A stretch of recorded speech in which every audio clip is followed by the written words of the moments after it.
গীতার আলোয় আমার এই যাত্রার সূচনা। প্রণাম জানাই শ্রী গুরুর চরণে, প্রণাম সেই চিরন্তন সত্যকে, যিনি যুগে যুগে মানবজাতিকে পথ দেখিয়েছেন। আজ আমি এক ছোট্ট প্রচেষ্টা নিয়ে আপনাদের সামনে হাজির হয়েছি। গীতার বাণীকে হৃদয়ে ধারণ করে তার অমৃত জ্ঞানকে সহজ মধুর গল্পের মাধ্যমে সবার কাছে পৌঁছে দেওয়ার জন্য। শ্রীমদ্ ভাগবত গীতা এটি শুধু একটি ধর্মগ্রন্থ নয়, এটি জীবনের পথপ্রদর্শক। দুঃখের অন্ধকারে এক উজ্জ্বল আলো।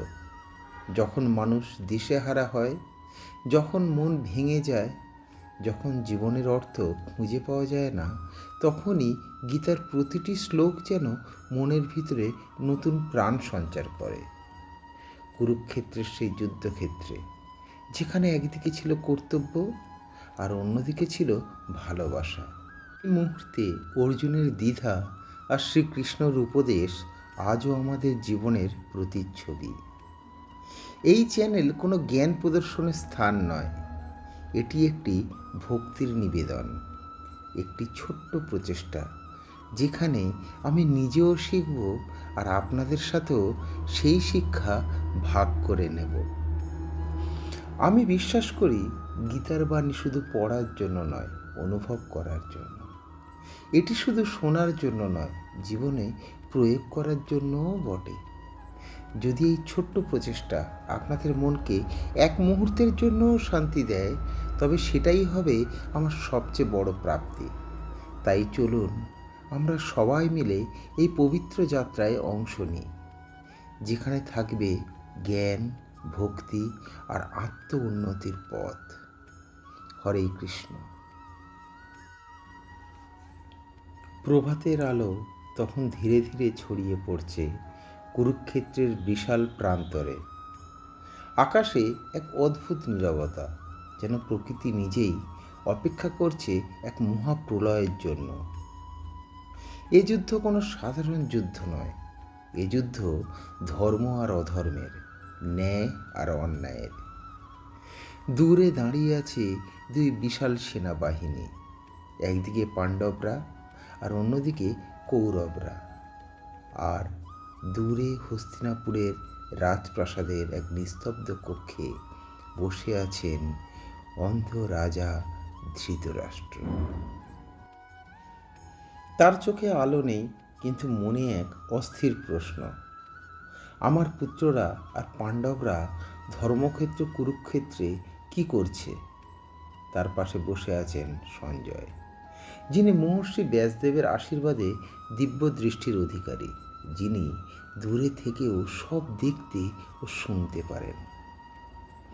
সঞ্জয় ধীরে ধীরে বলতে শুরু করলেন, হে রাজন, কুরুক্ষেত্রের ময়দানে আপনার পুত্রদের সেনাবাহিনী দেখে ও পাণ্ডবদের সেনাপতি ধৃষ্টদ্যুম্নের ব্যূহ দেখে দুর্যোধন এগিয়ে গেলেন তার গুরু দ্রোণাচার্যের কাছে।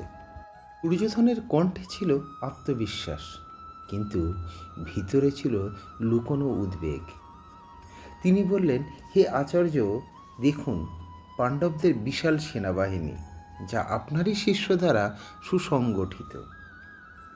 এরপর তিনি একে একে শক্তিশালী যোদ্ধাদের নাম বলতে লাগলেন, ভীম, অর্জুন, সত্যাকি, দ্রুপদ ইত্যাদি ইত্যাদি। তারপর নিজের পক্ষের শক্তির কথাও বললেন, পিতামহ ভীষ্ম, কর্ণ, কৃপাচার্য।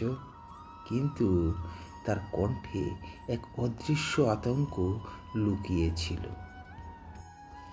ঠিক তখনই ভীষ্ম পিতামহ সিংহের মতো গর্জে উঠলেন, আর তার শঙ্খধ্বনি আকাশ বাতাস কাঁপিয়ে দিল।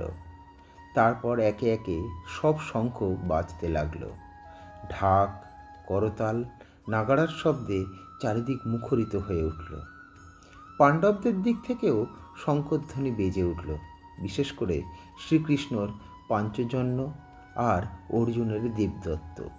এ শব্দ যেন শুধু যুদ্ধের আহ্বান নয়, এটা একটা যুগান্তকারী ঘটনার সূচনা। অর্জুন, যিনি পাণ্ডবদের মধ্যে শ্রেষ্ঠ ধনুর্ধর, তিনি তার রথের চালক শ্রীকৃষ্ণকে বললেন, হে মাধব, আমার রথটা দুই সেনার মাঝখানে নিয়ে চলো। আমি দেখতে চাই কারা কারা যুদ্ধ করতে এসেছে, কাদের সঙ্গে আমাকে যুদ্ধ করতে হবে। কৃষ্ণ শান্তভাবে মাথা নাড়লেন। তার চোখে ছিল গভীর স্থিরতা। তিনি রথটিকে ধীরে ধীরে নিয়ে চললেন দুই সেনাবাহিনীর ঠিক মধ্যিখানে। অর্জুন সামনে তাকালেন, আর সেই মুহূর্তেই তার হৃদয় যেন থমকে গেল। তিনি দেখলেন তার সামনে নিজের পিতামহ ভীষ্ম, গুরু দ্রোণাচার্য, ভাই, বন্ধু, আত্মীয় সবাই দাঁড়িয়ে আছে তার বিপরীতে। এই মানুষগুলো শুধু শত্রু নয়, এরা তার জীবনের অংশ, তার স্মৃতির অংশ, তার ভালোবাসার অংশ।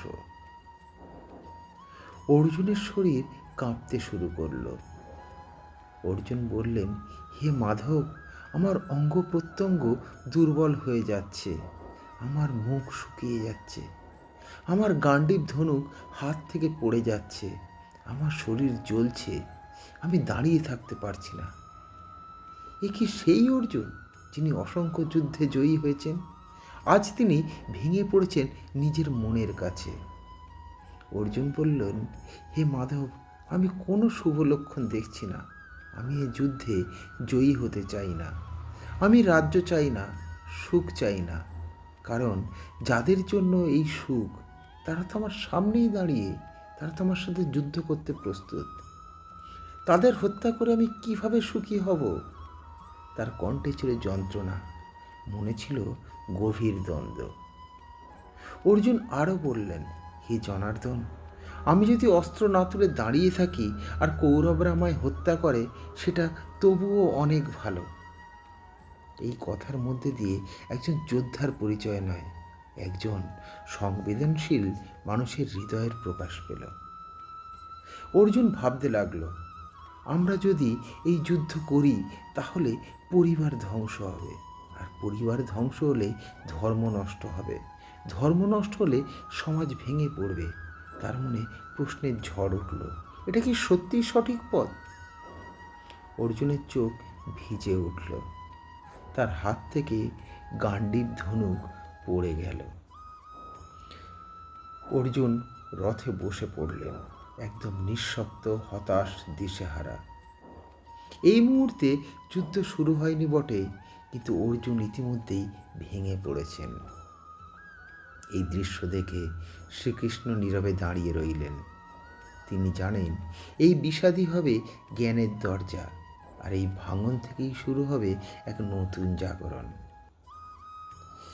এই অধ্যায়ের গভীর শিক্ষা হলো, জীবনের সবচেয়ে বড় যুদ্ধ বাইরের নয়, ভেতরের। ভালোবাসা ও কর্তব্যের সংঘর্ষ খুবই কঠিন, দুর্বলতা স্বাভাবিক, কিন্তু সেখান থেকেই জাগরণের শুরু। আর প্রশ্ন করাই জ্ঞানের প্রথম ধাপ। অর্জুনের চোখে জল, হাতে শক্তি নেই, কিন্তু এই দুর্বলতার মধ্যেই লুকিয়ে আছে এক মহা জাগরণের সূচনা। কারণ যখন মানুষ ভেঙে পড়ে, ঠিক তখনই সে সত্যকে খুঁজতে শুরু করে, আর সেই সত্যই হলো গীতার অমৃত জ্ঞান। বন্ধুরা, যদি আপনার এই চ্যানেল ভালো লাগে তাহলে আমাদের সাথে থাকুন এবং পরবর্তী অধ্যায়ে জানতে বা শুনতে আমাদের চ্যানেল সাবস্ক্রাইব করুন। ভালো থাকবেন। ধন্যবাদ। হরে কৃষ্ণ।